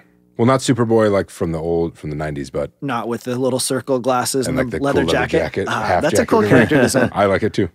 No, it's just the current like son of Lois and Clark. Gotcha. So back at the apartment, a crowd of press is gathered, and someone apparently leaked the news that he's got this inheritance and now he's the richest man in town. Thrust into this spontaneous press conference, Dick announces a plan to end poverty with housing, employment, free energy, rehabilitation, health care, and more. He calls it the Alfred Pennyworth Foundation. Here we finally see the group chat with our own eyes, and each person's personality on full display, the way they react to it and congratulate him. Even Batman makes a surprise call here saying, quote, "You honored him today." And I'm going to be honest, I got a little misty with This that. whole, Yeah, this I whole felt thing that. is nice. Yeah. I didn't even put together the whole cast is only sending I love that. emojis. Yeah, And yeah, it's like I didn't even it's think of that. bigger than everyone else's response combined. Yeah. She took the time to type all those out, to tap it over and over and over and over. No, I got misty too. That was like Yeah. well executed emotional moment. Look at you. That's so cool how they I got misty thinking about you getting misty. The scene didn't do Oh, anything got for it. me. Yeah, got yeah. I was like, that's Sam. He's probably like crying right there. That right now. little bitch. I feel such pity it for made him. me happy, sad to know that you were just sad. Sorry, man. The dad stuff gets me. Yeah. No, but how nice is that in 6 panels with minimal dialogue that you can convey something like that? Yeah. So nice. Yeah, I was really, really impressed by how they tied everything together here. Yeah. That's why I like less words more than more words. just say the right thing Yeah, good. concisely. Me think good too. Yeah. Word. But in a heartfelt way. Heartfelt. Oh, nice. segue. shit. Oh, wow. So one true. final page shows Heartless, sitting in front of a library of glass jars full of hearts. That seems like a misnomer. Because he's got a lot of hearts. Yeah, it's got hell The opposite of heartless. Yeah. He's overcompensating. He still for sure. hasn't said I'm heartless. He's like, Yeah. I'm heartful. That's my name. What he does say here is that his I'm vision. actually heart jar. Jar o' hearts. My name is Bell Jar. What he does say here is that his vision for the future does not align with Dick's plan that he just announced on the news. And then cue the menacing dun dun dun cliffhanger music. Damn, what is his plan and what do the hearts have to do with it? Smash all these jars on the Yeah, ground with all what's these gonna- hearts what's gonna everywhere. happen? And you're like, egg on your face. Satisfying conclusion to me. I wanted to ask, I have one other Easter egg. Do you guys have any? Marvin George's pizza place. Yeah, That sounds amazing. that was a nice little shout out there. And actually, Marv Wolfman, co-creator of Nightwing, is appearing at a Washington Summer Comic. Wait, what is it? Washington Summer Con How old is he? that I went last year. I don't know. He looks kind of up there. He's pretty gray. Yeah, he was one of the first comic guests they announced, and I was like, God, I know that fucking name. And then when I was reading this today, and it's like created by, I'm like, oh, son of a bitch. Yeah. And so I was hoping to go up there this summer because I made it last year, and I mean, you'd like Teen Titans. It's all daddy issues. That's the whole, good. Yeah, the whole meat of it. so the pizza place. What else did you find? Back at the beginning when Gordon shows up, they're taking him to Wayne Manor. And that's where you live? Do you have a dragon in your moat? No. Do your dishes spontaneously break into musical numbers? Oh, right, yeah. It's probably Beauty and the Beast. Mm-hmm. The cover where the previous versions of Nightwing are like ascending the building is like Yeah. 60s Batman. Yeah. This is one of the rare comic runs where all of the A covers are way cooler than the variants. The variants are weird because they're so Yeah, they're- stylistically different from everything else that they just feel. Which, I mean, that happens a lot. I mean, Bermejo's doing all the variants for That's a little weird too. The Man Who Stopped Laughing and all these ones that don't look because anything this like is that. so but bright and colorful.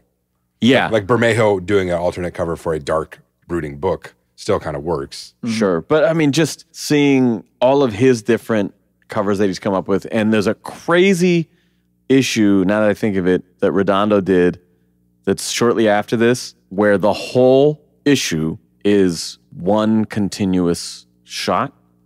And it's fucking nuts. I had to buy that one because it looked like I'd never seen anything like it before. But the shit that Redondo does on this run is so good. I love all of his covers. I love all the flashbacks. It's so creative and it's so inspired. Like, I'd never heard of this guy before, and I was just floored. I did want to say again, I wasn't having a stroke earlier. You said Dick Clark. Yeah. I immediately confused him with Casey Kasem because he's also a radio guy. Casey Kasem was Robin in many animated things. Like, Super Friends and mainly okay, just Super Friends. got it. But like, Old school. I know I was not.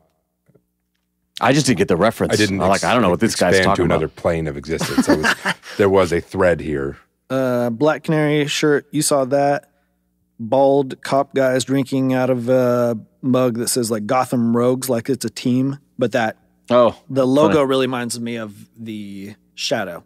With the which yeah, Batman yeah. is based on the Shadow. Yeah, it reminds me of the Shadow. It's a Baldwin. comic, but there's also an Alec Baldwin movie, Oh, right. which is sick. The Batman slap Robin.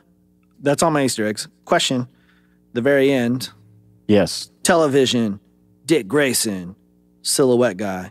You know this guy? Heartless goes, yes. Oh, yeah. He was my My first. first. I owe him so much. What's he talking about? We don't know yet. Lost their virginity to each other. Yeah, It's not subtle. I owe Yeah, him the so next much. book is called that's- Nightwing Volume 2, Butt Buddies. Yeah. Dead and loving it. That's the second I sentence. can't Right. wait for that. It's almost like they want you to buy the next thing to find out what that means. Well, and the annoying thing is I bought the one after it. If I remember right, it was Fear State or Joker War. It was one of the tie-ins. And so it like totally veers off from what they were doing 8 here. years from now, I'm though, like, that was come back to good, it. but like I want a direct part 2. So I hope that's what they're doing right now. I want to ask you guys pros. The brightness, but also the color palette was so refreshing. It just like made me feel good to look at it. And the art style on top of that, just his character designs, the world, the way the world is realized is just really excellent. And a great reintroduction to this character.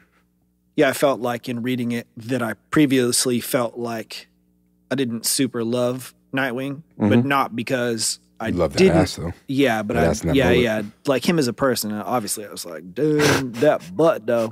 That butt dough, actually. Yeah, that butt dough. I prefer to call it booty meat. That's the term I use in this house. Ass burger. There's the anime statue of Nightwing, Booty subtitled meat. Booty Meat.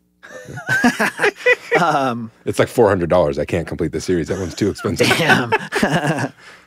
But it was like I just hadn't seen a version of him that sold me on them.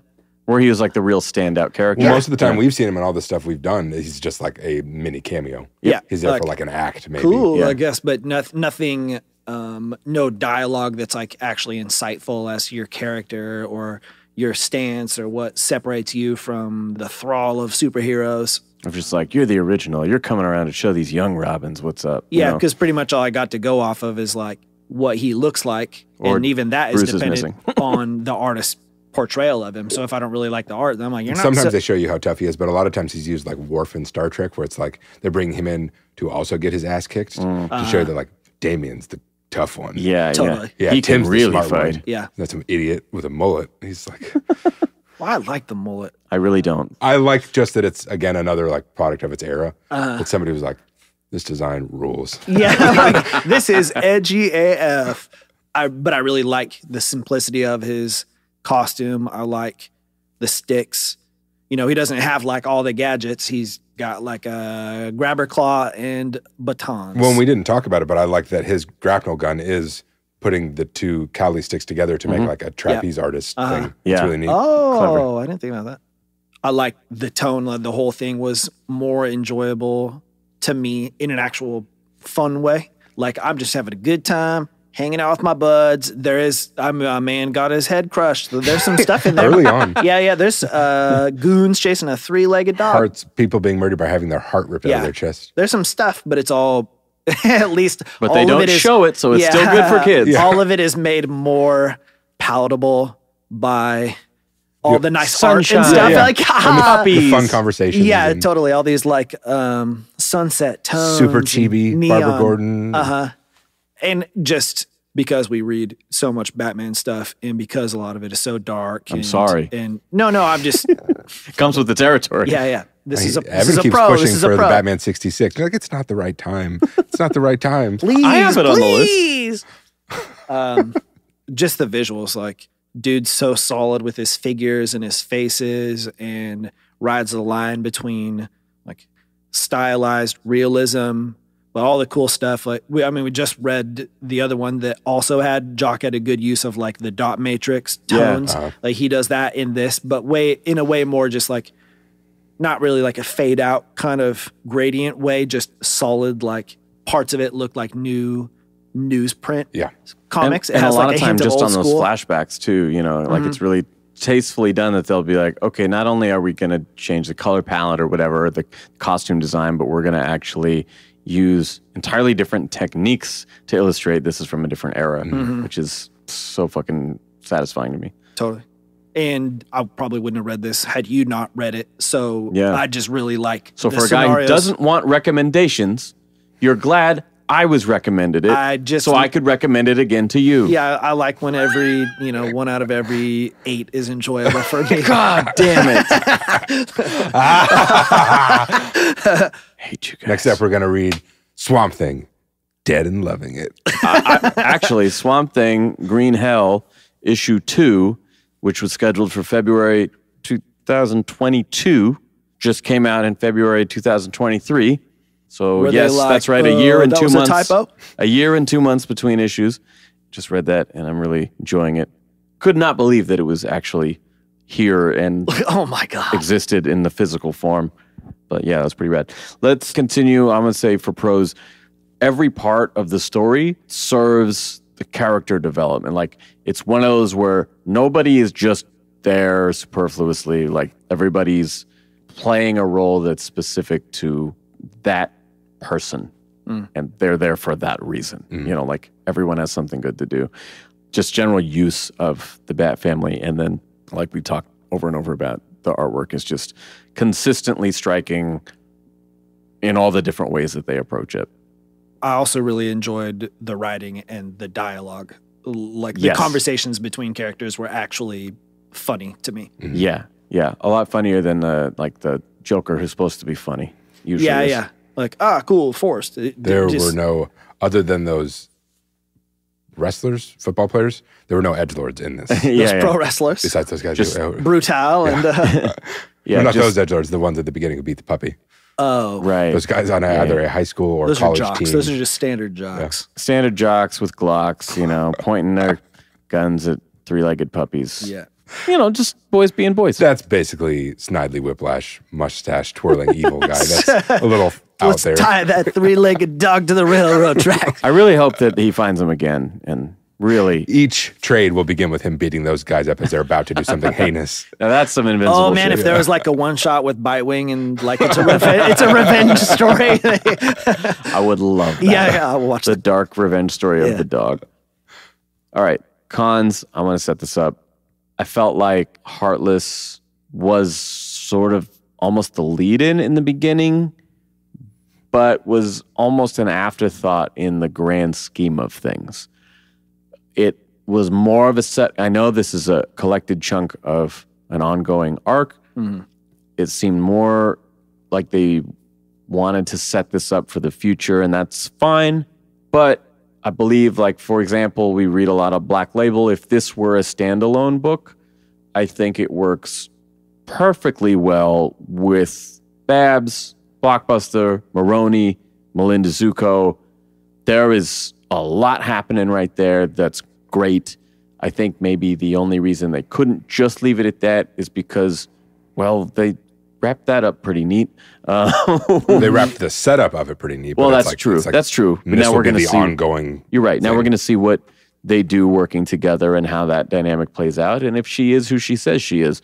But yeah, I felt like Heartless was a little bit underutilized, both the catalyst, but then also not essential to the plot. Yeah, it just doesn't seem very necessary. The only part that it... Like the inheritance and, you know, his goals, and then the mayor, you know, and that whole thing. Like, I think all that was enough. I think the most important part that included Heartless was just the whole citizens and boats rallying to save the people. Yes. Not that it was actually like critical or anything, just that it was supposed to be uplifting and it was supposed to fit with a part of the story that is all about like every person doing their part and uplifting the city. How are we going to fix the real problems? Yeah. Which like is in line with his goal for it. Yeah. And, you know, the hearts of the people and stuff. But he just happens to have been the catalyst for like blowing up the dock where the kids were at so that the people could save them. Otherwise, like if they could have figured out a way for somebody else to have done the same thing, then I don't really know. Other than Heartless being in future stuff, I don't know that he needed to be there. I mean, I think that it's probably going to be cool how they develop this, but just selfishly, I'm like, could we have trimmed like an issue or something and just made this a really, because it's a personal story in a lot of ways, you know, and could we have just emphasized all those interpersonal relationships, because all that shit has weight, all that shit has depth, and this is the only thing that's like, oh, that murder wasn't nice, but like, who is this guy? I disagree. You know, you're like, well, I mean, I thought it was artfully done. Yeah, he ripped it right out. It was a clean hole That's in cool. his chest. Sometimes you get like, you're like, I've seen so many murders in my life at this point. Like, it's hard to excite me with a new one. Yeah, that was creative though. Yeah. I'm with you. That's my main con about it.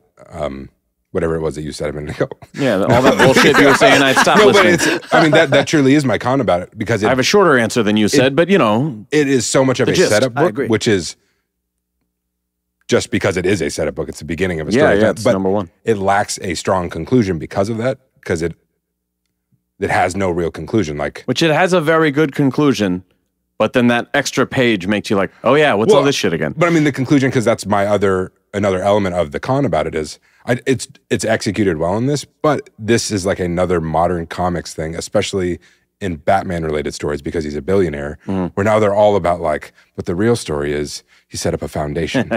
He's going to invest in infrastructure and schools and stuff. And like, that's not bad. And it's executed well, but it's a little tired, especially in the context of these other like superhero stuff going on that don't get resolved in this story. Yeah. It just feels like unfinished. Not that they didn't do what they set out to do. Added Heartless because they had this goal, but then thought, well, but we need some more action shit, some superhero shit. No, I think they added Heartless because they know like they're going to do cool stuff with him later. Having him be like, oh, what am I going to do with this $1 billion that I was given? And then there's not, if the story was about like multiple beats of him going like, let's investigate the problems in the city and this and that, and like really going into it and talking about it, then the payoff would be more interesting than just like, I got a bunch of money at the beginning of it, and then at the end of it, I'm going to give it all away. That's almost unnecessary because you didn't actually explore anything about it other than like, oh yeah, all these kids' parents were murdered by this guy. I like that they refer to a plan without ever showing you his hand until the last couple pages of the last issue where it all comes out at once in a very public way. You get a sense that he's trying to put together this big idea and how he can actualize an intangible. Alfred could have just given all that money to Bloodhaven. Alfred could have just given all that money to some good cause. He's smart. He's generous and giving. Well, I know, but I just mean, I like the way that it was done in that, like, okay, he's been given all this. Holy shit, I know you're going to do something good with it. And then you sort of watch him ruminate over it. But when he goes to visit Leslie Tompkins, when he goes to visit Lucius Fox, like, we don't actually sit in on those conversations. We don't know what he's doing. And so I did find it rewarding that, like, they do give you the sort of the big reveal of it at the end. Another way of describing my problem with it, and I was thinking about this yesterday, unrelated, it's like when a writer has to write a character that's a genius, but the writer is a normal person like the rest of us and not a genius. So their way of showing you this person being a genius doesn't work. Yeah. Because they are not a genius themselves. So it's just weird and like contrived. And it's like, no, geniuses don't just like know the answer to things. They figure them out in ways that regular people like us don't because they have some better problem solving. They're capable. Yeah. So it just fell flat because of that. And I stick on that because that's kind of the only thing I didn't like about this book, that element. I think a very good way to simplify this con is to just say the villains. This had a lot for our heroes, not a lot for our villains. Or just, yeah, whatever the antagonistic thing was. There's not a whole lot to that. Yeah. Whatever their problem is, it's not poverty. What if Alfred got them all wrong and he just like blew it on a horse? I know. That's why he gives it to him. Like, let's see how you fuck this up. Yeah. That's why we didn't give it to you when you were Rick. We know you would have spent it all on whores. Brand new taxi and whores. All right. Rating. 4.5.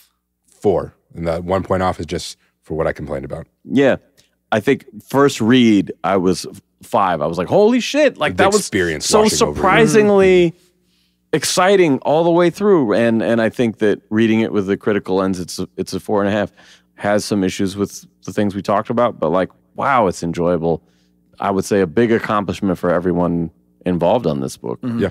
Definitely made a new fan and longtime reader out of me. I bought, I think, 3 of these trades now. So I wanted to, before we go, shout out our sponsor, the Nando Knight, TNK Comics and Collectibles.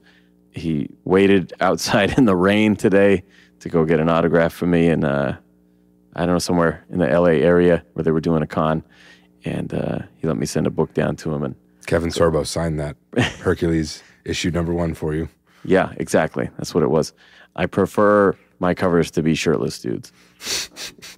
Or Nightwing's butt. I don't know. Either way, it's hard to decide.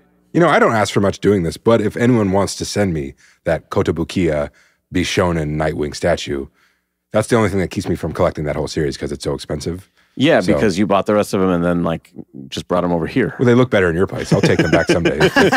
They look better in a room full of other stuff. It's true. It's true. This is Robin. Thanks for checking out the Bat Fanatic podcast with Sammy Warmhands. All right, that is our show. Thank you guys so much for listening yet again. I appreciate everybody who follows us on Instagram and helps us get the word out when we drop these episodes. You know, the folks who will repost our shit to your stories means a lot.